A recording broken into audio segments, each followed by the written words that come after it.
Alrighty then, let's count down Jim Carrey's top 5 performances.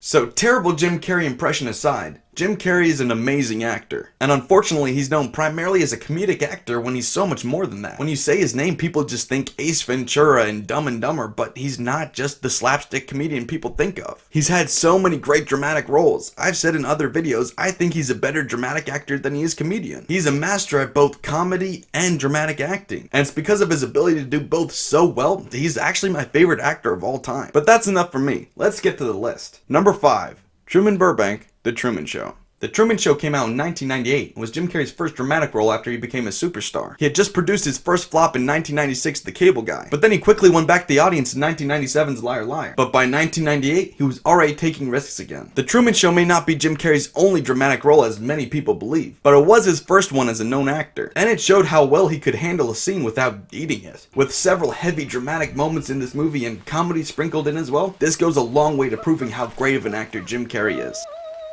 Number 4. Peter Appleton, The Majestic. This movie is just pure drama. It was directed by Frank Darabont, the same director as The Green Mile and Shawshank Redemption. There's no action, there's no comedy. This story is completely reliant on great acting, and the acting is phenomenal. And Jim Carrey is the focal point of all of those emotional moments. The Bill of Rights, even though they're just pieces of paper with signatures on them. He has no jokes or gags to fall back on to save his performance. It's all reliant on his dramatic ability, and he nails it. Jim Carrey has said that Jimmy Stewart was the reason that he wanted to get into acting in the first place, and he actually did this movie as a semi-tribute to Jimmy Stewart's career. And if you know that ahead of time, you can kind of notice it. It's written like a Jimmy Stewart movie. And Jim Carrey has a great Jimmy Stewart impression, but I'm glad he didn't use it in this movie. Well, I guess we're gonna have ourselves a nuclear holocaust. Number 3. Stanley Ipkiss and The Mask. The Mask. The Mask came out in 1994, in the middle of a 3-movie blitz that shot Jim Carrey into stardom. All 3 of those movies are fantastic and perfect examples of why he's such a great actor. But I think his acting in The Mask showed his range the best. In The Mask, Jim Carrey was essentially playing 2 different characters. He was playing the wild and zany Mask character, but also playing the mild and lovable but kind of stupid Stanley Ipkiss. What? He managed to not only be likable in both characters, funny in both characters, but also believable in both characters. He also did this later on in his career in Me, Myself, and Irene, which has some of the best physical comedy acting to ever exist. But I think his acting in The Mask is just a little bit better. He managed to pull off mild manner just so perfectly. He's such a lovable idiot. Number 2. Joel Barish, Eternal Sunshine of the Spotless Mind. Eternal Sunshine of the Spotless Mind is my favorite movie of all time, and a big part of that is because the acting is phenomenal. Jim Carrey and Kate Winslet both helped write their characters. The tapes that they have recorded of them talking about their exes are actually them talking about their exes, not their characters. About books, you know.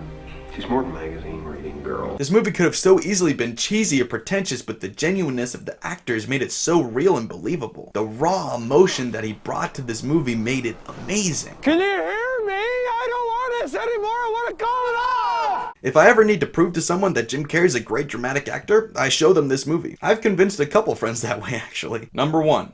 Andy Kaufman, Man on the Moon. Biopics, in a way, are thermometers to actors' abilities. Anybody can portray themselves and how they would feel in a certain situation and what they would do. I did not hit her. It's not true. It's bullshit. I did not hit her. I did not. Oh, hi, Mark. Well, I guess not anybody. A lot of people can portray how they would act in certain situations, but to be able to perfectly portray how somebody else would act, think, and talk, move, and function as a human being in those situations, that's a whole nother level. Here I come to save the day. Jim Carrey's performance as Andy Kaufman was just ridiculous. It was literally so good that Andy Kaufman's relatives came to Jim Carrey to talk to him as Andy Kaufman because they missed him. They want to have conversations with Andy Kaufman, so they came to Jim Carrey. What? Watching the movie isn't honestly even like watching Jim Carrey. You're just watching Andy Kaufman. All that to say, that was Jim Carrey's best performance of all time. So what did you guys think? What's your favorite Jim Carrey performance? Comment below and let me know. Do you prefer his comedy or his drama? I'm Simon from Simon's Rants, and that was my rant for today. Alrighty then.